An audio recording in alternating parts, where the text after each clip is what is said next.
Radio Mali, il est 13h à Bamako.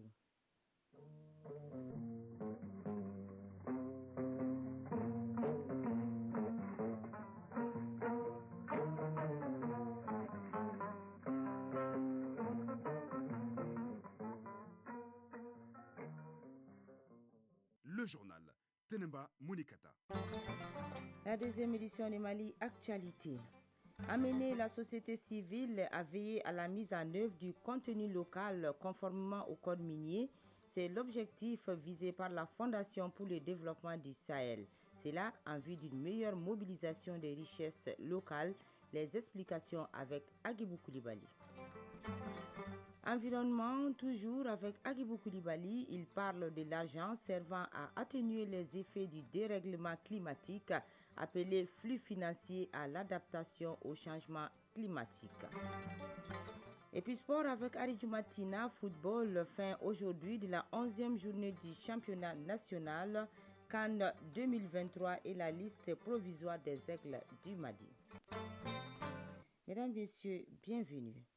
Les ouvrages d'alimentation en eau potable au Mali doivent être construits selon des normes. Les rapports provisoires de l'étude relative à l'élaboration des normes techniques de conception et de construction de ces ouvrages viennent d'être présentés. Le document est soumis à l'analyse et à la validation des acteurs intervenant dans le secteur eau et les partenaires de l'État. À terme, il servira de guide pour l'ensemble des acteurs du secteur. Daouda Kone. Le département en charge de l'eau à travers la Direction nationale de l'hydraulique s'engage à élaborer un document stratégique qui constituera un guide de référence pour l'ensemble des acteurs intervenant dans le secteur de l'eau, y compris les partenaires. Un avant-projet du document a été élaboré. Il est soumis à l'approbation des acteurs et partenaires du secteur eau lors de cet atelier de validation technique du rapport provisoire de l'étude relative à l'élaboration d'avant-projet des normes techniques de conception et de construction des ouvrages d'alimentation en eau potable au Mali. Issa Sissoko, directeur programme Mali Sania. Nous ne pouvons que nous réjouir et remercier l'ensemble des partenaires que l'État, la société civile, le secteur privé et surtout le bureau d'études Égypte qui n'a ménagé aucun effort pour mobiliser l'ensemble des experts qui ont travaillé sur ce document. Sekou Diarra, directeur national de l'hydraulique. Je reste convaincu que la qualité et la diversité des participants à cet atelier constituent autant d'atouts dans la recherche des voies et moyens permettant d'aboutir à la validation du document qui vous sera présenté. Je voudrais vous dire que les résultats de vos travaux sont attendus avec beaucoup d'intérêt. Ce rapport est le fruit d'une étude menée par le bureau d'ingénieurs Conseil Égypte-Afrique-Mali avec un financement du GIZ à travers le programme Mali Sania. La Fondation pour le développement du Sahel a entretenu la société civile sur le contenu local dans le secteur minier. C'était autour d'un déjeuner. L'exercice vise à informer les acteurs de la société civile en vue de faciliter la mise en œuvre du contenu local, cela afin de maximiser la mobilisation domestique des ressources. Agibou Koulibaly. Ce déjeuner de débat de la Fondation pour le développement du Sahel vise à renforcer les capacités des acteurs de la société civile sur le guide du mécanisme de reporting sur l'approvisionnement local dans le secteur minier. Occasion pour les initiateurs de mettre en lumière la nécessité de développer des compétences locales pour garantir une participation accrue des acteurs nationaux dans le secteur minier. Tiemogo Suleiman Sangaré, coordinateur régional du projet mécanisme de reporting sur l'approvisionnement local. L'objectif, c'est voir comment nous pouvons, en tant que société civile, contribuer à cette manne qui existe au niveau des industries extractives, au niveau local. C'est pourquoi nous avons mis en place ce document qui s'appelle le reporting du contenu local. Le mouvement mondial Publiez ce que vous payez vise à ce que les revenus pétroliers, gaziers et miniers soient des moteurs du développement et bénéficient à tous les citoyens. Son coordinateur régional a insisté sur le rôle critique de la société civile dans la surveillance et l'évaluation de la mise en œuvre du contenu local. Demba Seidi, coordinateur régional de l'ONG Publiez ce que vous payez. Nous avons considéré qu'il y a un domaine assez important qui constitue une opportunité fondamentale et la plus inclusive pour pouvoir aujourd'hui faire de sorte que les ressources bénéficient à toutes les populations, même ceux qui ne sont pas directement liés à l'exploitation des ressources minières. La mise en œuvre du guide du mécanisme de reporting sur l'approvisionnement local apparaît comme un élément clé pour atteindre cet objectif ambitieux et contribuer au développement économique durable du pays.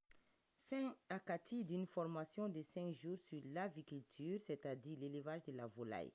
Initiée par l'Association des jeunes engagés pour le développement du cercle de Kati, la session a porté sur les techniques de l'aviculture moderne et la biosécurité de la volaille. Elle est financée par les FAFPA. Souleymane Sidibé.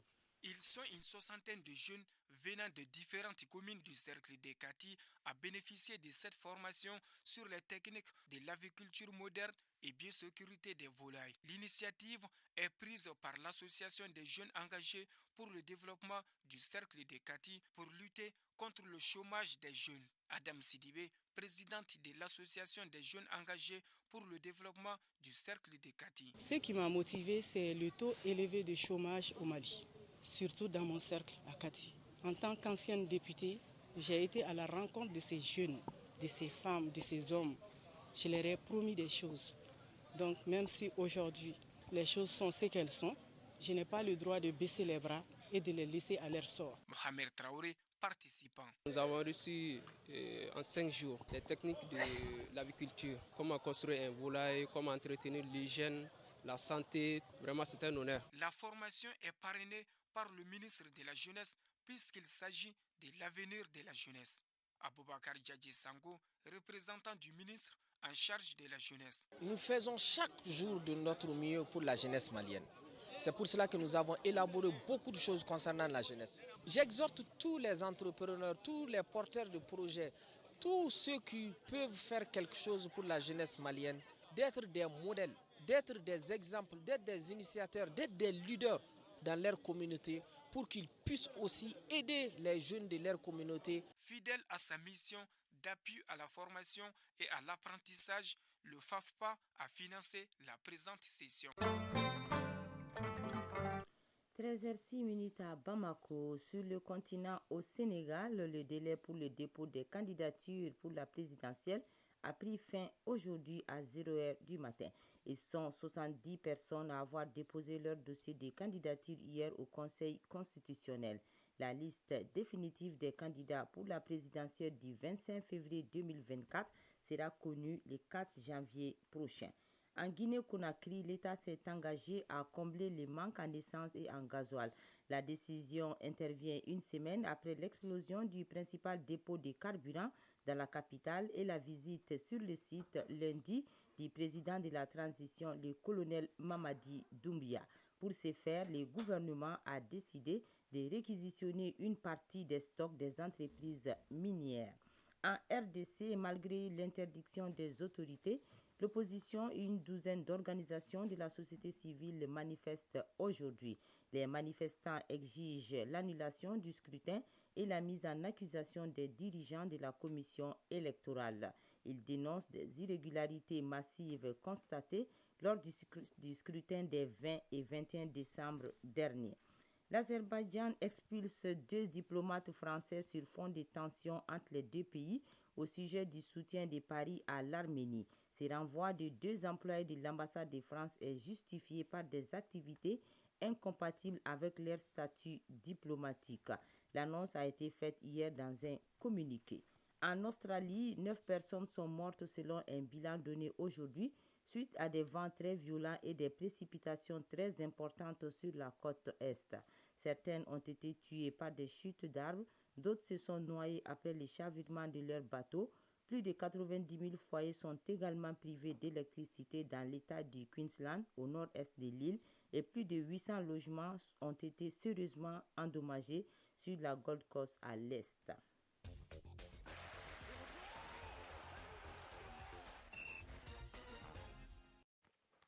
Sport avec Aridou Matina, bienvenue. Merci Tenemba Monikata. Le championnat national se poursuit aujourd'hui. Oui, la 11e journée du championnat national qui est au programme aujourd'hui avec des rencontres. Afrique Football Elite jouera contre l'USFAS. Ça sera à 15h45 sur le terrain du Liba Athletic Club. Club Olympique de Bamako jouera contre les 11 Katerinières. Là, cette fois-ci, ça sera à Sotiba sur le terrain du Stade Malien de Bamako. Toujours aujourd'hui, cette fois-ci sur le terrain de l'ASB. ATS de Koro sera face à l'USC et Kita. Et demain jeudi, cette 11e journée s'achève avec cette rencontre au sommet qui va mettre aux prises l'AS Real et l'US Bougouba. Les deux équipes occupent la tête du classement avec chacune 20 points. Hier, cette 11e journée a démarré et quelques résultats ont été enregistrés. Il y a eu match nul 0-0 entre l'AS Police et Binga FC. Même score entre le Stade Malien de Bamako et Black Stars de Badala Bougou. Le Djoulouba Athletic Club s'est imposé 1-0 face à l'équipe de l'ESCO et victoire à Ségou de l'AS Bakardia 3-0 face à l'US Bougouni. CAN 2023, en attendant sa liste définitive de 27 joueurs pour la compétition, le sélectionneur des Aigles a déjà établi et envoyé à la CAF une liste de 51 joueurs. Tout comme les 23 nations qualifiées pour la 34e CAN en Côte d'Ivoire, le Mali aussi devait se conformer aux exigences de la CAF en envoyant d'abord une pré-liste comprenant au maximum 55 joueurs. Et c'est dans cette présélection que les sélectionneurs tireront leur liste définitive de 27 joueurs pour la CAN. Pour le cas du Mali, le sélectionneur national Éric Sékouchel a présélectionné 51 joueurs, un lot dans lequel il va retenir 27 éléments. Hormis les joueurs blessés qui sont Ibrahima Akoni d'Almeria, Adama Traoré, Malouda Ferron-Varos, sinon tous les autres qui ont été sélectionnés par le sélectionneur depuis sa venue à la tête des Aigles font partie de la liste élargie des 51 joueurs. Nous notons la présence de 8 locaux, 4 joueurs du championnat national de première division, dont 3 gardiens de but et 4 aiglonnés qui étaient tout récemment à la Coupe du Monde des cadets en Indonésie. Pas de problème au niveau des ténors qui sont presque tous présents dans cette liste. Par rapport à cette liste, je vous propose qu'on écoute les impressions de Mamadi Diakité, journaliste à la radio Bamakan, qui donne son point de vue sur cette présélection. Déjà, il y a le noyau qui est là et je crois qu'il n'y aura pas de surprise parce que participer à une Coupe d'Afrique des Nations de football demande beaucoup de choses. D'abord, un vécu, la somme d'expérience parce que c'est la crème du football international qui va se retrouver là-bas. Donc, on a besoin de joueurs qui ont plus d'un tour dans leur sac. Moi, je crois que déjà, il a l'essentiel avec lui, il a la matière. Moi, je crois que ça ne va pas être difficile pour lui. D'ailleurs, il a son équipe dans sa tête déjà, mais histoire de perdurer le suspense et faire attention aussi parce que c'est une question de management, c'est une question de gestion des hommes parce qu'on va jouer une rencontre amicale contre la Guinée-Bissau les 6 juin. Il peut y avoir des blessés, je ne souhaite pas. Il faut faire attention avec ça. C'est pourquoi il faut garantir jusque-là ces substances-là. Sinon, moi, je pense qu'il a son équipe. Directeur de publication du journal Match, Baba Sissouma estime que le sélectionneur a suffisamment de ressources humaines. Il a de la matière. Il ne va pas se creuser le cerveau pour aller chercher. Tout ce qu'il cherche est là. Maintenant, prendre les 27, c'est vrai qu'il y aura des mécontents. Et c'est pourquoi il faut le faire, ce dernier choix, le faire le plus tard possible. Le plus tard possible pour ne pas se tromper. Le plus tard possible pour être en phase avec soi-même. Sur 51 à 53 joueurs, choisir 27. Je crois que déjà, par rapport aux différents matchs, et je vais aller sur les 2 derniers matchs à domicile au niveau des éliminatoires de la Coupe du Monde 2026, ici à domicile, on peut se faire déjà une idée.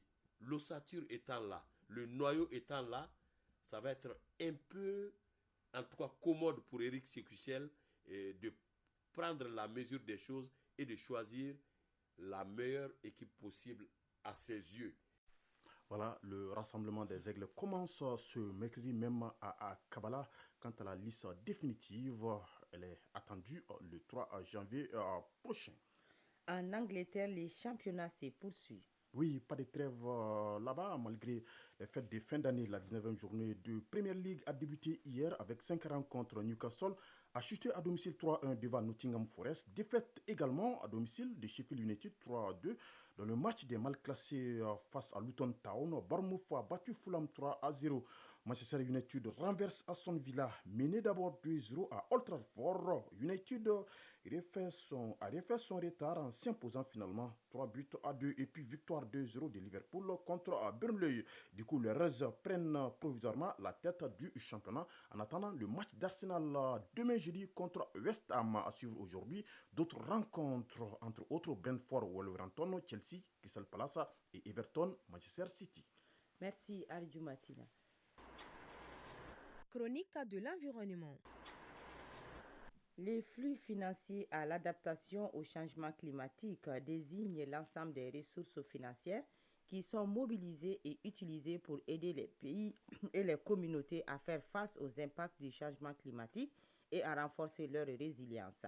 Ces flux comprennent des sources publiques et privées, nationales et internationales, ainsi que différents instruments financiers tels que les subventions, les prêts, les obligations, les garanties, etc. La chronique de l'environnement avec Agibou Koulibaly. Le flux financier à l'adaptation au changement climatique est essentiel pour soutenir les efforts des pays en développement qui sont les plus vulnérables aux effets du changement climatique, mais qui disposent de moyens pour y faire face. Selon les estimations, les coûts annuels d'adaptation au climat dans les pays en développement pourraient atteindre 300 milliards de dollars en 2030 et jusqu'à 500 milliards de dollars en 2050. Or, les financements actuels sont largement insuffisants pour couvrir ces besoins. Le Mali a besoin de financements importants pour atténuer et s'adapter au changement climatique. Le coût des mesures d'atténuation est estimé à 3036 milliards de dollars sur 2020-2030 et le financement de l'adaptation à 8 milliards de dollars. Drissa Doumbouya, point focal national changement climatique du Mali. Quand on parle de flux financiers, c'est tous les investissements que nous faisons dans le domaine de la lutte contre le changement climatique, mais spécifiquement sur le volet adaptation. Comme vous le savez, nous travaillons sur d'autres volets, l'atténuation, renforcement des capacités, mais aujourd'hui, l'étude était focalisée sur le flux financier dans le domaine de l'adaptation au changement climatique. Donc, des projets structurants autour d'un certain nombre de secteurs, l'agriculture, l'élevage, la pêche, et aussi des projets d'adduction d'eau et autres. Le gouvernement du Mali a élaboré une stratégie nationale d'adaptation au changement climatique qui vise à renforcer la résilience des populations et des écosystèmes, à promouvoir des pratiques durables et à réduire les émissions de gaz à effet de serre. C'est ainsi que le Mali bénéficie de l'appui financier de plusieurs partenaires internationaux tels que le Fonds mondial pour l'environnement, le Programme des Nations unies pour le développement et le gouvernement du Canada. Ces partenaires contribuent à la mise en œuvre des projets d'adaptation dans les secteurs de l'eau, de l'agriculture, de la gestion des terres et de la biodiversité. Drissa Doumbia, point focal national changement climatique du Mali. Le financement se fait à travers plusieurs sources. Nous avons des sources bilatérales, nous avons des sources multilatéraux, nous avons des banques d'investissement. Il y a les fonds verticaux aussi et des différents fonds d'investissement climatique qui existent. Donc c'est à partir de ces sources que nous mobilisons les ressources. Nous pensons que ce financement contribue à l'atteinte des différentes politiques climatiques. Comme vous le savez, le Mali travaille maintenant depuis quelques années l'adoption de l'accord de Paris sur le climat sur la CDN. Nous avons des programmes prioritaires. Donc les ressources mobilisées vont dans le cadre de la mise en œuvre de ces projets au niveau de nos différentes localités. Il faut rappeler que le Mali a mis en œuvre des projets et des politiques pour lutter contre le changement climatique. Il a aussi élaboré sa contribution déterminée au niveau national CDN révisé et son plan national d'adaptation dans le cadre de l'accord de Paris. Notre pays a également réalisé plus de 20 projets en 2021 en faveur de la réduction des effets des changements climatiques, notamment dans le domaine de l'eau, de l'agriculture, de l'énergie et de la gestion des risques. Merci Agibou Koulibaly. Fin de cette édition présentée par Tenemba Mounikata, mise en onde Bintou Traoré, mise en ligne par Sekou Traoré et réalisation Soumao Aïdra, coordination Bourama Traoré. Merci à vous de nous avoir suivis.